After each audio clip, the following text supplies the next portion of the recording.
All right, that's the president celebrating, wrapping up his huge birthday bash, 78 years old, on Flag Day. That's in West Palm Beach. Sold-out crowd. He's confident and in a great mood, it seems. Joining us now, Sean Duffy, co-host of FBN's The Bottom Line, Matt Towery, political analyst and pollster. Sean, let's go to you. You do sense, he's always had swagger, but now you sense that he's in a really good mood. And I don't think it's just because he has a lot of friends there on his birthday. He knows something special is in the air. Well, he sees the polling, right? But it's interesting. You watch how much fun he's having up there. And as a candidate, it's always really important to be on message. Donald Trump will tell many of the same stories, has the same messaging, speech after speech. And this is kind of a layup for him, Laura. He's comparing his record from his presidency to what we're all living through right now with Joe Biden. And it's a really easy comparison to make. And people remember it. They want a better economy. They want a stronger border.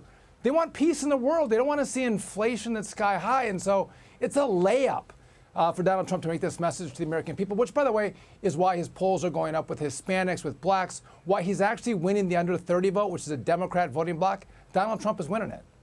I think he's at his best, and it's my favorite, Matt, when he's aspirational.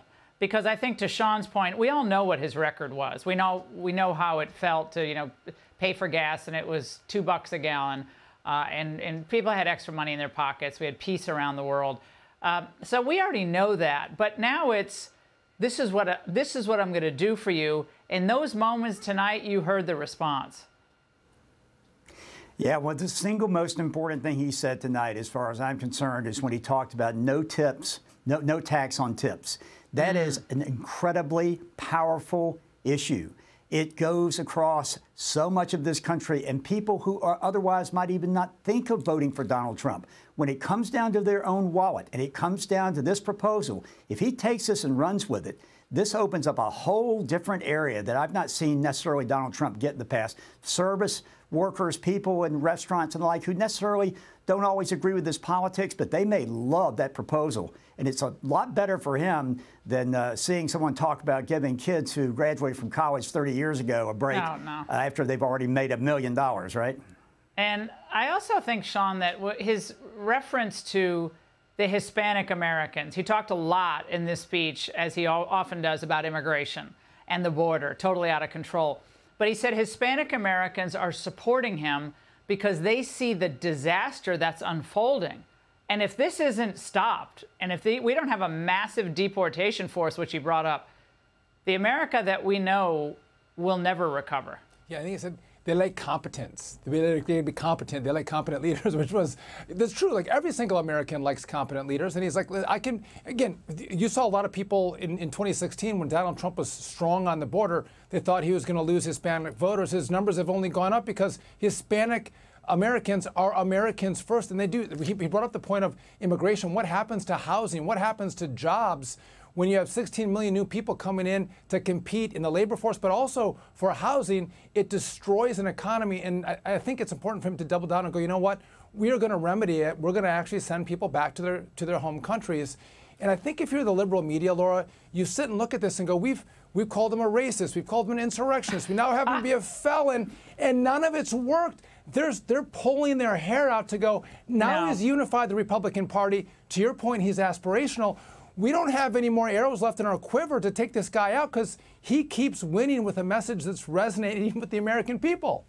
Well, Matt, they're going back to the same lines that didn't work the first time. Hakeem Jeffries today was, oh, you should be ashamed of yourself for inviting the insurrectionist in chief back to the...